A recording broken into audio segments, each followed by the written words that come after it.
On November 11, 1918, the United States and its allies signed an armistice with Germany to end hostilities in World War I. The Great War exacted a tremendous toll on our nation. More than 100,000 American service members perished in the war, and the lives of countless others were forever altered. This year, as we commemorate the 100th anniversary of the armistice, we again salute the generations upon generations of American heroes who have sacrificed so much to secure the blessings of freedom for their fellow Americans. In these divisive and uncertain times, it is more important than ever that we come together to recognize and celebrate what a constitutional democracy provides us.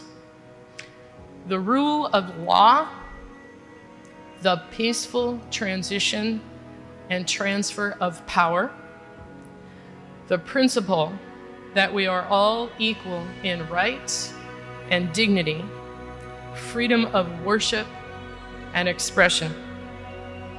If we respect and cherish these values, we must be prepared to defend them.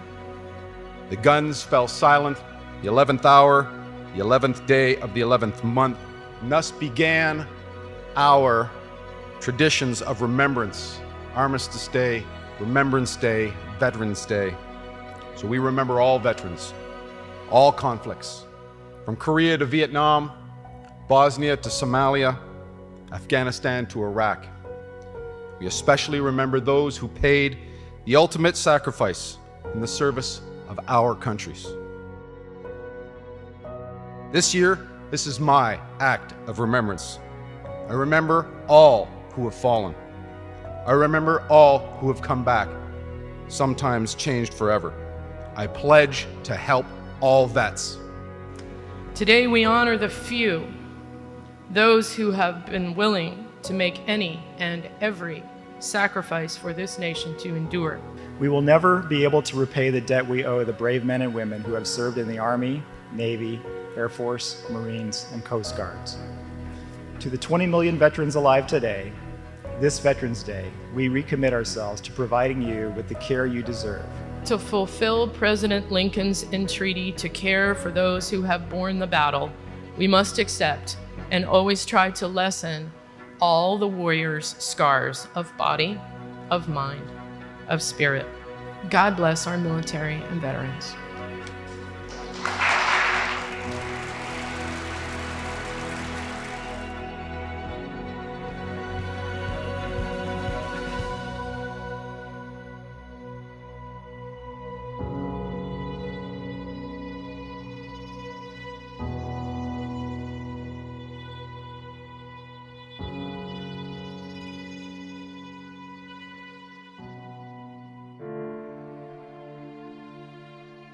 On November 11th, Americans commemorate service, sacrifice, and immeasurable contributions of our nation's veterans who have proudly worn our country's uniform to defend and preserve our precious liberty.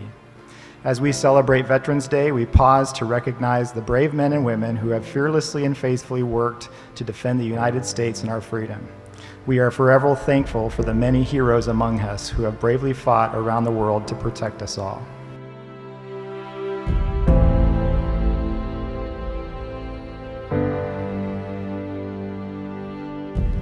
At 11 o'clock, on the 11th hour, the 11th day of the 11th month, the guns fell silent, marking the end to the war to end all wars. I stand before you a student not only of my past, but of all of those who have come before.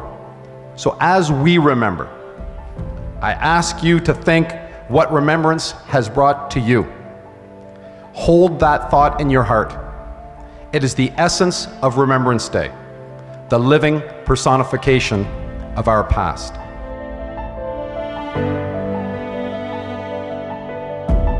And I think at the macro level, every person who's served in the military understands what we do for freedom. Absolutely. But on the personal level, we do what we do for the man or the woman to our right or to our left. Why? Because they would do it for us. That is the essence of teamwork. That is what we do within the military. That is what veterans do, and that's why there's so many here today. It is the soldier, not the reporter, that gives you freedom of the press. It is the soldier, not the poet, that gives you freedom of speech.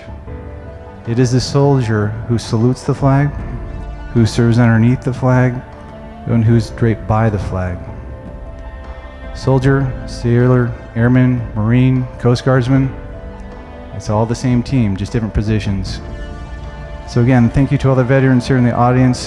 Thank you all for coming, and God bless.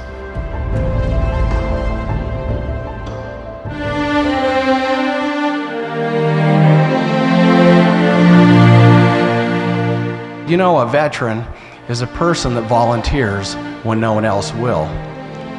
They also serve under conditions that no one else would. And they also receive injuries internally and externally that would cause most people to give up. But in the end, a veteran is a person that would do it again after all of that. That is what a veteran is. And you know, I believe that in our hearts that each one of us here has served long, hard.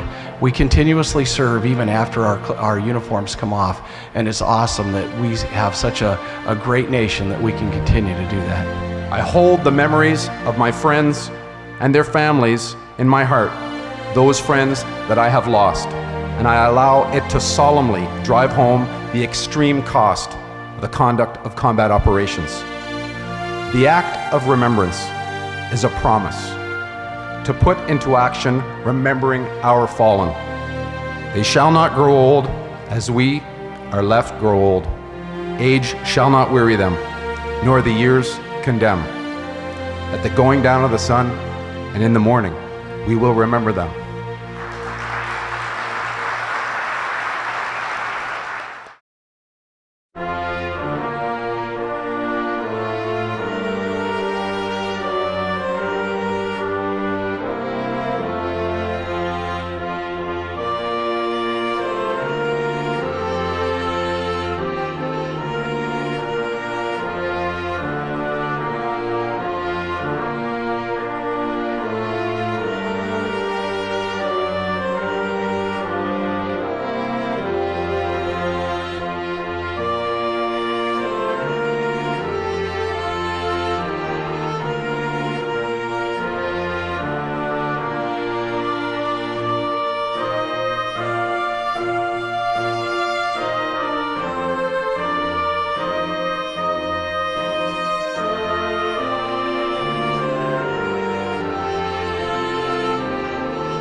I am Lisa Robinson, United States Air Force.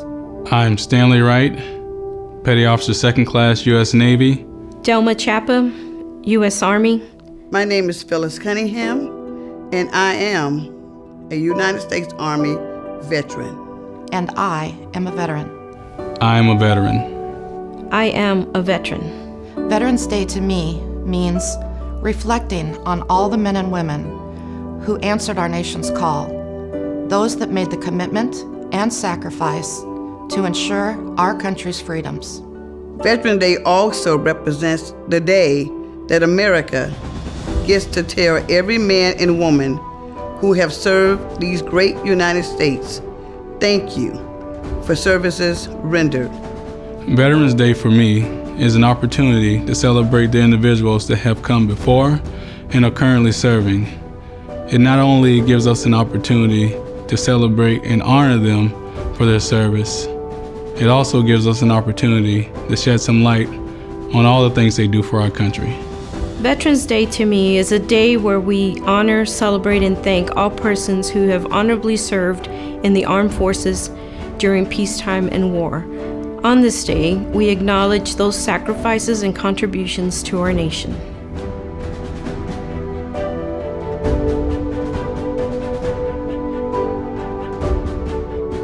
and I am a veteran. I'm a veteran. And I'm a veteran. And I'm a veteran. Veterans Day to me is a time of reflection. Veterans Day means to me pride in the men and women who came before me. Celebrating the 45 years that myself, my husband, and my son has given to supporting, defending, and serving this great nation of ours. Veterans Day to me means that we honor and recognize all of those who have served and are serving in our United States Armed Forces. It's a day that we recognize the selfless service and the sacrifices that are made on behalf of the greater good of our United States of America. Greetings, I'm Forrest Powell, and welcome to Alaska's 2020 Veterans Day event on video, as we pay tribute to Alaska's veterans and family members. Our sponsor for today is the Commissioner and Adjutant General of the Alaska National Guard, Major General Torrance Sachs. The video taken today was created by people practicing social distancing. It is my pleasure to introduce Alaska's Governor, Mike Dunleavy, for a short message, followed by Major General Torrance Sachs. Then, Verdi Bowen, Director of Alaska State Office of Veterans Affairs, will present the Governor's 2020 Veterans Advocacy Award. Hello, Alaskans. Today we thank our veterans for their courageous sacrifices in defense of our great nation. For generations, Alaskans have answered the call of service at a higher rate than anywhere else in the country. I'm proud to stand alongside so many brave heroes, and I hope you'll join me in expressing our appreciation. In honor of our veterans, I'd like to take a moment to read today's proclamation. Whereas our nation was built upon the belief that all citizens are guaranteed the inalienable rights of life, liberty, and the pursuit of happiness, and whereas the freedoms we enjoy and values we hold dear as Americans do not come without a price, our nation has experienced many conflicts, and we must take the time to express our sincere gratitude for the services of our veterans preserving our rights and liberties, in addition to fighting for the freedom of others. And whereas we celebrate our warriors on the 11th day of the 11th month in tribute to the temporary cessation of hostilities in 1918 at 11 a.m., when the Allies in Germany signed the armistice, which would end World War I. 20 years later, this day became federally recognized as a holiday to celebrate all veterans from all wars. And whereas we honor all soldiers, sailors, airmen, Marines, Coast Guardsmen, and women, National Guards members, and reservists who have served and are serving the United States Armed Forces. And whereas we are eternally indebted to our veterans for their remarkable and valiant service to the United States of America, and we will never forget their selfless allegiance and readiness to put their lives on the line to defend the freedoms of our democracy.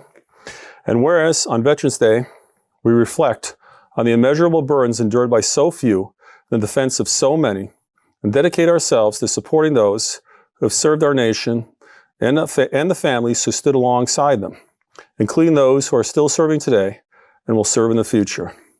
Now, therefore, I, Mike Dunleavy, Governor of the great state of Alaska, do hereby proclaim November 11th, 2020 as Veterans and Remembrance Day in Alaska, and call upon all Alaskans to honor our veterans for their service by participating in appropriate ceremonies and expressions of gratitude, encourage employers to provide job opportunities for those who serve, and applaud the incredible bravery of our veterans and members of the United States Armed Forces.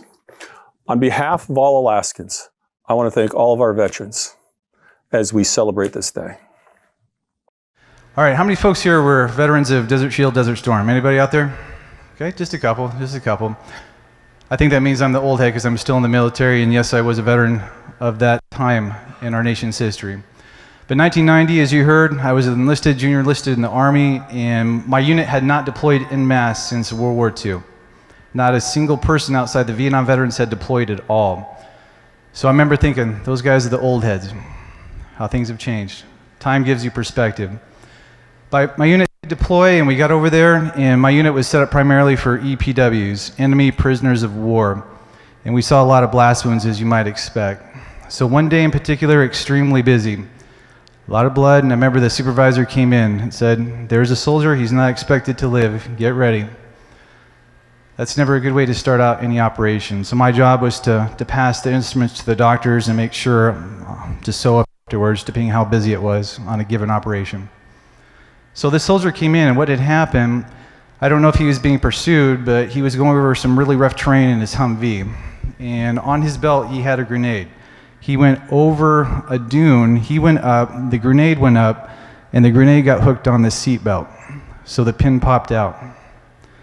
At no range, the entire backside of the soldier was blown away. There is no logical reason this soldier should have been alive, none at all. So he gets into our operating room, and I never even caught his name, but I remember thinking, oh my goodness, this is pretty bad. So we did everything we could, and the miracle continued. At least through that operation, the soldier did make it through, and the goal was to get him to Germany that night. The reason I bring that up, that was really the first time I completely internalized that freedom does come at a cost.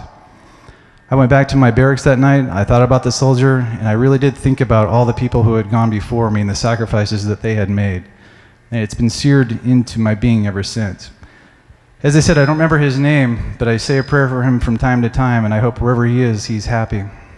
So, now, the conflict ended and we went back to the States. My unit rotated back, and I was a part-timer, so I come up from a small town called Omak, Washington. I don't know if anyone's ever heard of it, Okanagan County, very close to Canada. And I was supposed to speak to the Lions Club because they asked me to say something. Again, I was a very young man, I had no idea what to say. But before I went there to speak, I was dropping off my 214, that's the discharge form, at the courthouse. And there is a monument there, and it's pictured on this slide. I had been by it time and time again, and just never really noticed it. I stopped this time, and I really took a look at it. It was all the young men who had died in World War I. I read every single name, slowly. And I remember thinking, I wonder what they look like. What did they want to do for a career? What were their hopes, their dreams? Did they want to get married and have kids? And that's really when it connected for me emotionally and spiritually. We would not be where we are today if not for those who have gone before us. So getting back to World War I, the numbers were just staggering. As far as the overarching numbers, 10 million military dead, 20 million injured. On the civilian side, 7 million dead, countless injured. That's where the Treaty of Versailles and also where Veterans Day, previously Armistice Day, originated. But that's why we're here today, to honor all veterans, those that gave the ultimate sacrifice, and all those, whether it's one tour or a retirement. And again, there's many, many here in the audience, so thank you for what you have done. Now, one veteran I want to highlight in particular is Landsick. Now, if you're a member of the Air Force, you know his story. I knew his story, absolutely. But I went to a conference a couple years ago, and I heard his sister, pictured on the slide, talk. Her name is Janine. It was no longer a history lesson. It was a sister lovingly talking about her brother and the sacrifices that he had made. So just a quick history on him. In 1967, November 9th to be exact, his plane was shot down. It really is a miracle that he wasn't captured on the spot. Enemy converged, and he had a horrible head injury, his mangled hand, and also just multiple fractures in his leg. He escaped that day and went for another 45 days. He couldn't walk, he couldn't even crawl. The only way he could move is to push himself backwards on one leg. Did that for 45 days with very little food or water. He was eventually captured on Christmas Day, and at this point, extremely emaciated, very thin. But somehow he overpowered the guards and he got out again. But this escape was very short-lived. It was only about 4 days. So from there, he was captured again, as I said, and tortured repeatedly over the next months, eventually dying in 1968. But just to show how much he served with honor and what he did over and over, he was always asked a question for information, and he would say, I can't.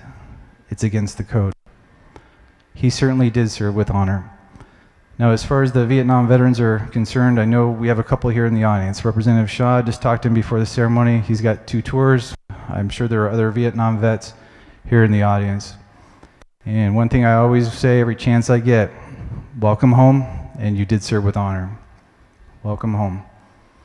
But as far as folks that have gone to the memorial, it really is an awe-inspiring sight. But it's also cathartic. For those that have been there, people go every day. They leave a memento, they say goodbye, They say thank you, they cry, and they pray. But one thing I want to point out is the 3 soldiers there as well. If you have never seen them, next time you go, take a moment to look at them. Look into their eyes, because they're battle weary, but they're focused. And as far as the hand on one of the soldiers, if you go to the rear of the soldiers, literally one hand is on the back of the soldiers. I literally have your back. It's safe to sleep tonight. I've got the watch. Now, I think at the macro level, every person who's served in the military understands what we do for freedom. Absolutely. But on the personal level, we do what we do for the man or the woman to our right or to our left. Why? Because they would do it for us. That is the essence of teamwork. That is what we do within the military. That is what veterans do, and that's why there's so many here today. You're still part of that team. And to really encapsulate what the military does, there was a poem written years ago. It's called "It is the Soldier." And just a couple of lines from that. It is the soldier, not the reporter, that gives you freedom of the press. It is the soldier, not the poet, that gives you freedom of speech. It is the soldier who salutes the flag, who serves underneath the flag, and who's draped by the flag. Soldier, sailor, airman, Marine, Coast Guardsman, it's all the same team, just different positions. Today we honor all veterans in thought and word, but I think President Kennedy had it right. The ultimate compliment is to do that, but to live those words out. And that is our sincere hope today. So again, thank you to all the veterans here in the audience. Thank you all for coming, and God bless. Hello, I want to thank you this Veterans Day for allowing us to honor you through this video production. I know that things have changed this year and we cannot meet one-on-one, but this is the best way that we can reach out to each and every one of you. And as you think about today, what Veterans Day means to you, I want you to think about all those interesting things that occurred while you were in the service. You know, there's so much stuff that happened in your either long or short service that you can share with those around you. And mostly the funny stuff. You know, many times we have different stories that we can utilize to get people to understand what it was like to be in the military. You know, from push-ups in the morning, from running in the afternoon. You have all of these different things that you can come up with. Or your favorite or not so favorite first sergeant or commander. That is something you can share. So my challenge to you is to take the time, think about those events that shaped your life and share those with your neighbors and friends and your family. For me, for an example that I'll give you is that when I was deployed, I went into a dining facility or a chow hall, depending on what branch of the service you're in. And as I walked in there, I saw all of the people sitting around at the tables drinking coffee. Well, I was hungry, so I decided that I would just run over and get me a bowl of macaroni and cheese. It was sitting there. Oh, it looked wonderfully. But when I sat down, the people at the table sort of smiled and they said, "You must be new." And they said the coffee was safe. Well, after my first bite, I understood the coffee was safe. The macaroni and cheese looked good, but man, it was horrible. Those are the kind of things I encourage you to share with your family. Just reach inside and find those beautiful stories that you can share with each and every person, especially those people around you. The next thing I want to talk about is that today, being Veterans Day, is a special time for each one of you to open up. Because if something happens to you and you're unable to tell this story anymore, we can't construct them. Only person that construct these stories is you. Now today we get the opportunity to honor someone very special. We have an individual that continuously held up the core value of selflessness. And you know, the unique piece about that is I've known him for many years and he constantly is working and striving to provide services to veterans all over the state. And you know, sometimes you don't know how far you reach until you get to the far corners of the state and you have people talk to you about this individual. And as I introduce this person, I'll introduce him this way. I was in Delta Junction and an individual came up to me and asked me if I knew the rodeo clown that had helped him get his disability. And I thought, oh, You must be speaking about James Hastings, who lives in Wasilla. How did you get to meet him? The individual had met James at a rodeo in Kenai and was able to connect his benefits through that time with James. Now, James reaches people throughout the state, no matter where he's at, whether it's jobs, whether it's education pieces, whether it's advancement in career. But this year, the Governor's Veterans Advocate of the Year is James Hastings of Wasilla. To me, it's an extreme honor to be recognized as recipient of the 2020 Veterans Advocacy Award.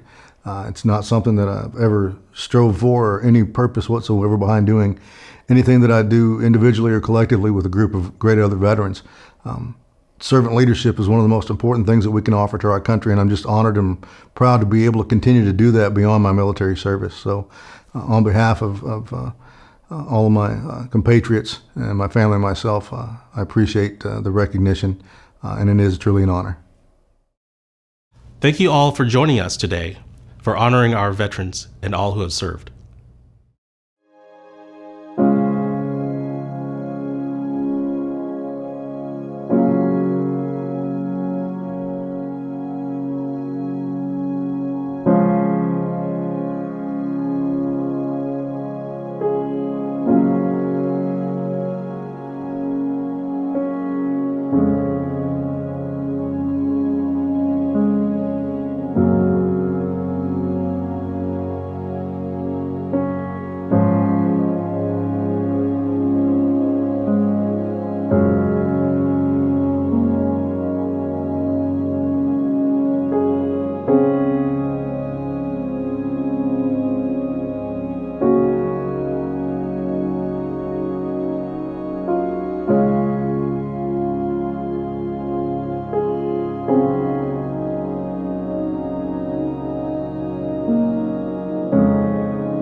Greetings, I'm Forrest Powell, and welcome to Alaska's Veterans Day video, as we honor Alaska's veterans and their family members. The sponsor of this video is the Commissioner of the Department of Military and Veterans Affairs and Adjutant General of the Alaska National Guard, Major General Torrance Sachs. You'll see several groups of people in this video, in this studio, not wearing a mask. They are family members. This year's theme is Generation Veteran.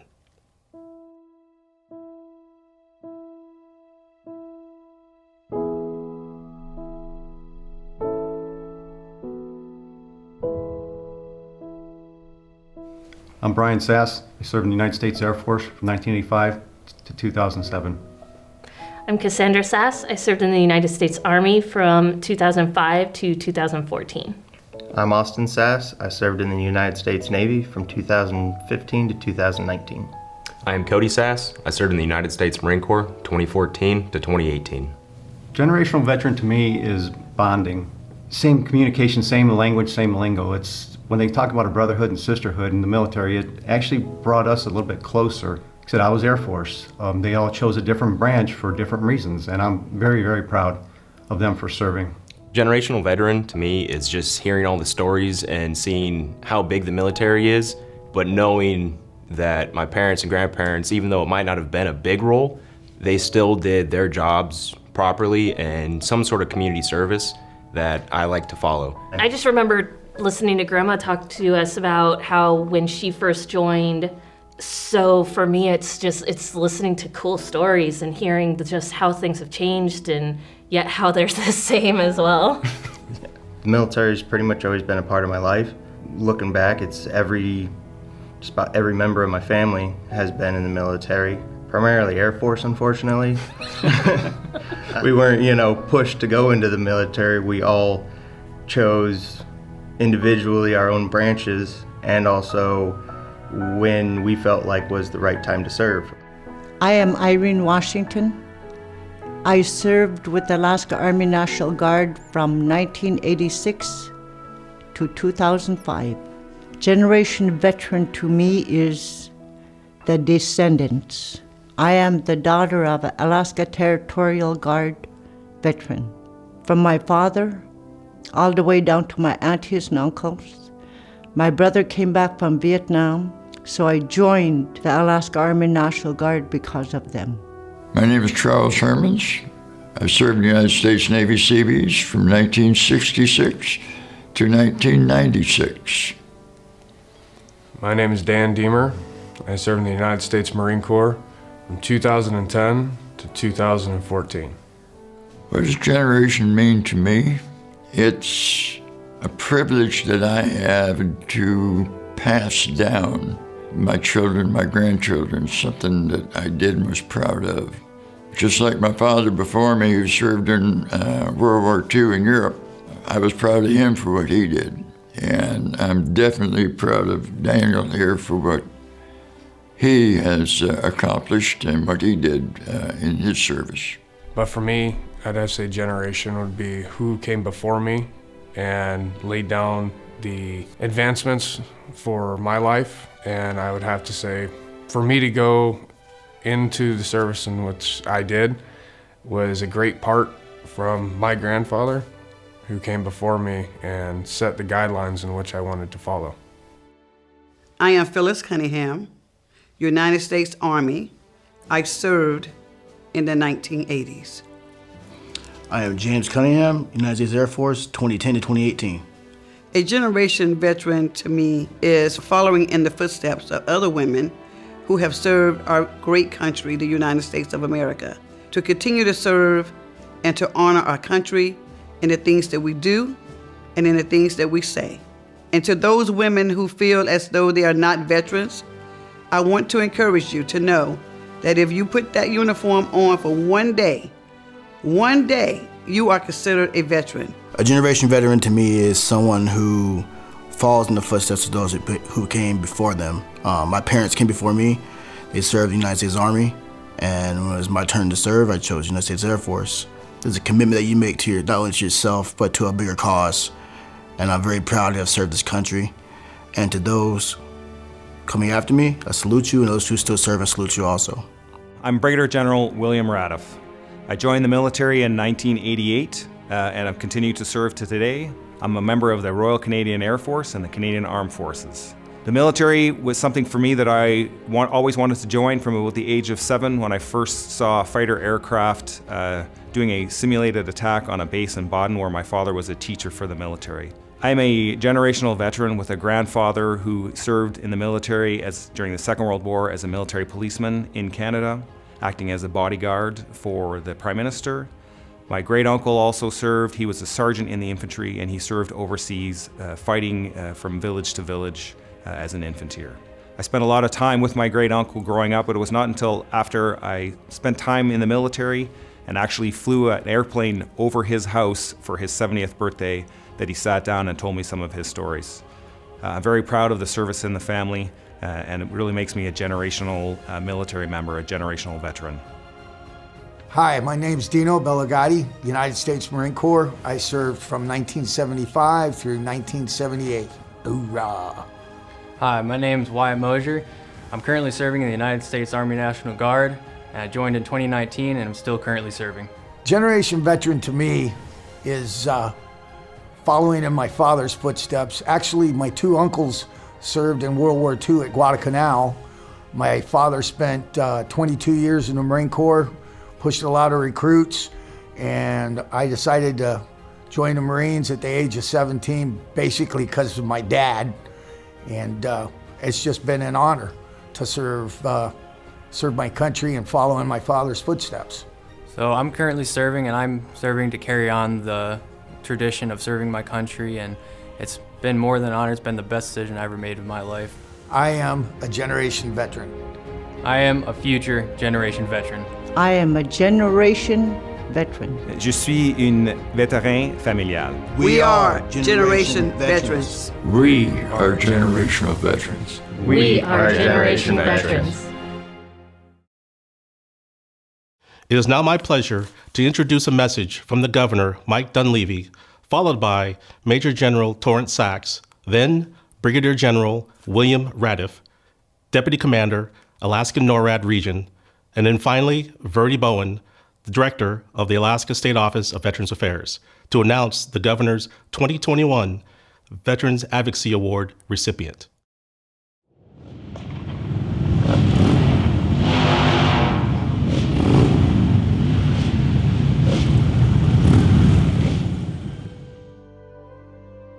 Veterans Day is a solemn occasion when Americans take the time to recognize and appreciate our fellow citizens who have sacrificed so much in service of our great country. Our veterans have been called upon to selflessly serve not only in defense of our freedom and security, but in defense of strangers around the world who hold the same values and beliefs that we do. We as Alaskans are all proud of our men and women who have served on behalf of our great country. We can't thank our servicemen and women enough for their sacrifices. And on behalf of Alaska, I want to thank all of our men and women who have served in our armed forces.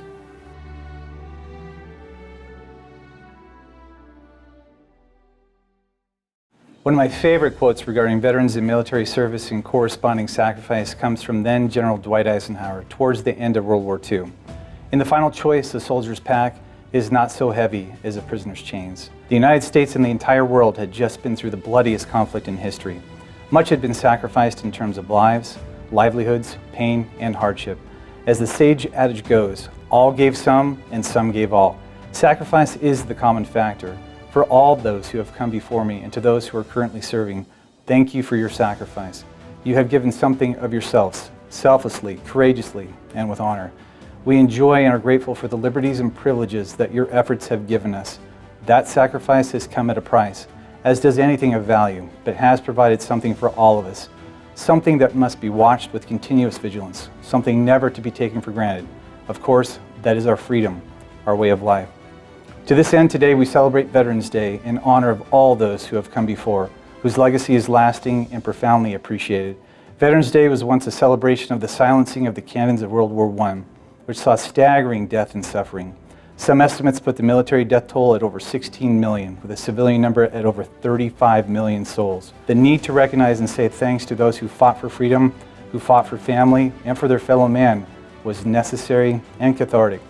It was a joyous but somber day when peace was declared at the end of World War I on the 11th of November, 1919. Originally referred to as Armistice Day, it was recognized on the 11th day of November, the 11th month, at the 11th hour. With those historical beginnings, it now offers an opportunity for remembrance. We recognize and show gratitude for those who are serving, those who have served, and those who have died in our country's service.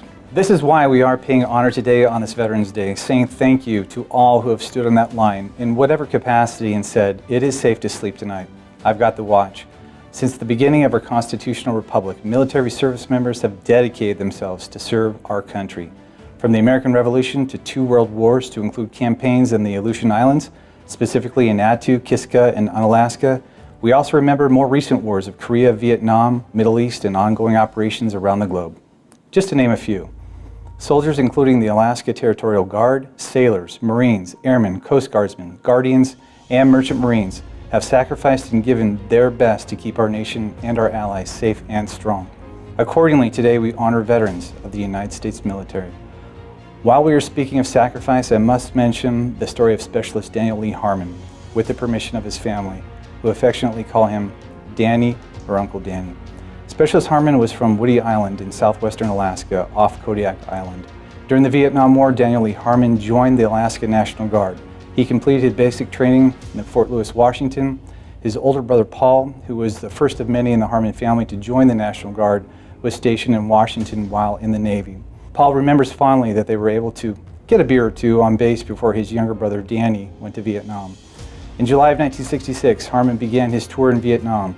One day on patrol, his unit was ambushed. He was only 21 years old. They were taking heavy casualties when Specialist Harmon rushed into the battle. Taking fire from all angles, Harmon pulled 2 men to safety, Mr. Kuhn and Mr. Bonnertz. I am happy to say that Mr. Kuhn went on to start a family, though Mr. Bonnertz died shortly after from the injuries he incurred in the ambush. If you are familiar with this story, you know that Specialist Harmon did not stop there. Undeterred by the heavy fire, he went back in yet again. Tragically, Harmon was fatally shot while attempting to save another soldier's life. He passed shortly after. For these heroic acts of bravery and the altruistic sacrifice, Daniel earned the Bronze Star for his bravery in 1967. It was awarded in 2007. In 2022, we will be naming the Kodiak Armory in Harmon's honor. I very much look forward to the day of the naming ceremony. Hopefully, I will be able to meet Harmon's niece, who affectionately calls him Uncle Danny, and remembers high school dances at that very same armory. It is my goal to name every armory across the state of Alaska in memory of the sacrifice of a great Alaskan veteran who has gone before, as it is said, lest we ever forget. Along with Daniel, we remember the brave men and women who served in places such as Gettysburg, in the trenches of France, the beaches of Normandy, the deserts of Africa, and the jungles of Vietnam, and other countries including Iraq and Afghanistan. Our nation's military history goes back to even before our founding. Our military members have served in their communities and fought in every major American conflict since the first militia regiments were organized in North America in 1636. Much has changed since the first muster, but the men and women of the armed forces are still helping their neighbors and defending their nation. In Alaska, for example, we routinely support critical search and rescue, air surveillance and warning, air defense, tactical and strategic airlift, space surveillance and ballistic missile defense missions, and many others for the nation. Our veterans perform these missions, paving the way for those of us who are still serving to have a strong foundation and legacy of strength and pride, which we continue to build upon as we honor all veterans on this special day. We must also recognize that because of our veterans, our country still stands, our founding principles still shine.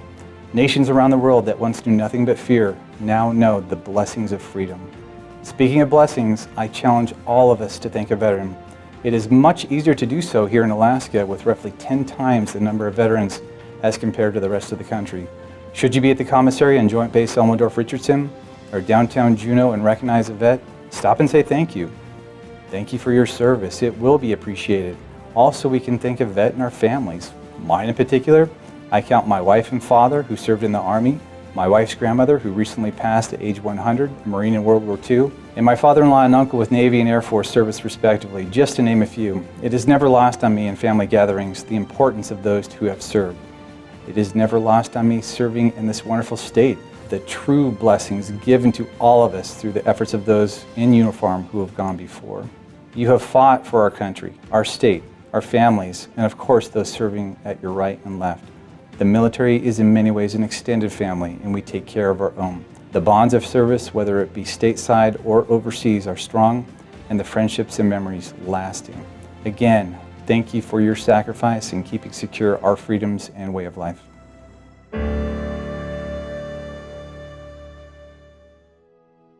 In Flanders fields, the poppies blow between the crosses, row on row, that mark our place, and in the sky, the larks still bravely singing fly, scarce heard amid the guns below. We are the dead, short days ago. We lives, felt dawn, saw sunset glow. Loved and were loved, and now we lie in Flanders fields.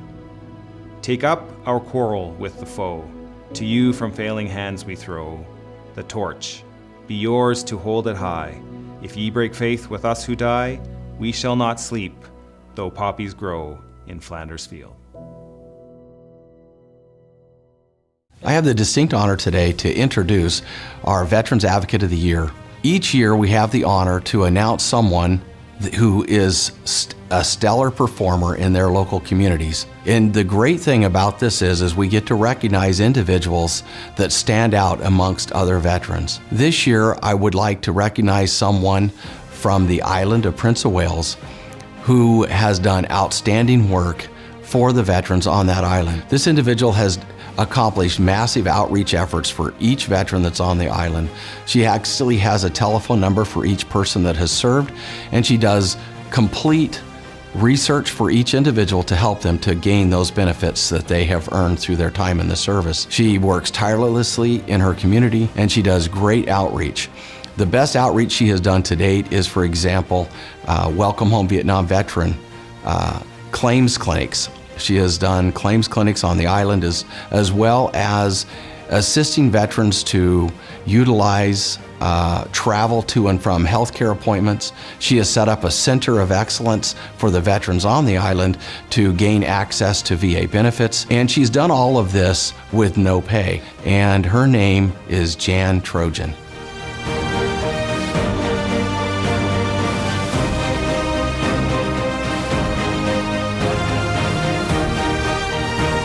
Thank you all for joining us to honor those who served.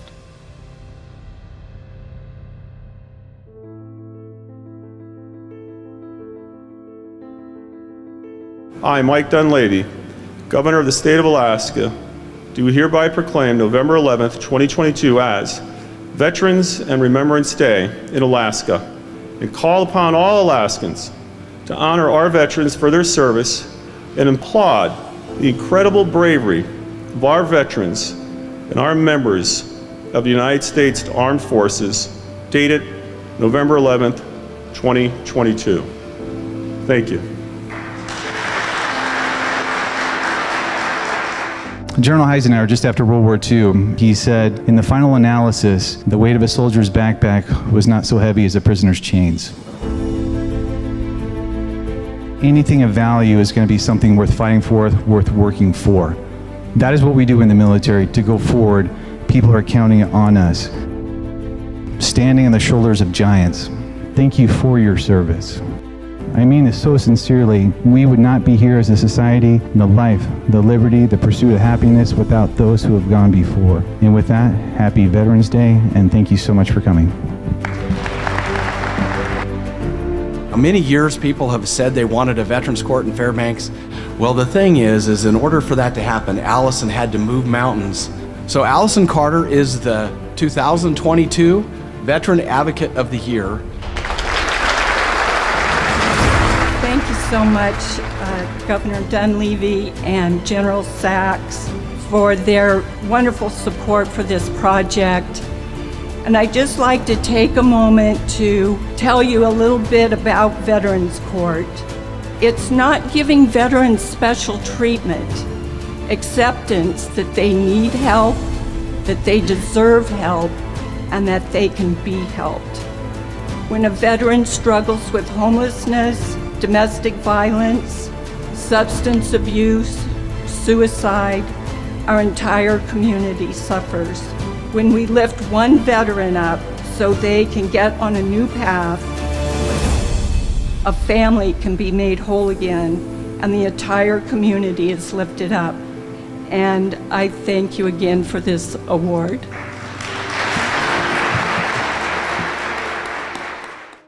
In Canada, today is Remembrance Day, and every year at ceremonies across the country, at the 11th hour of the 11th day of the 11th month, Canadians hold the 2-minute moment of silence to remember with solemn pride the heroism of those that have died in service to our country. To pay tributes to our fallen and our veterans each year, beginning the last Friday in October, Canadians wear a poppy on our left lapel close to our hearts.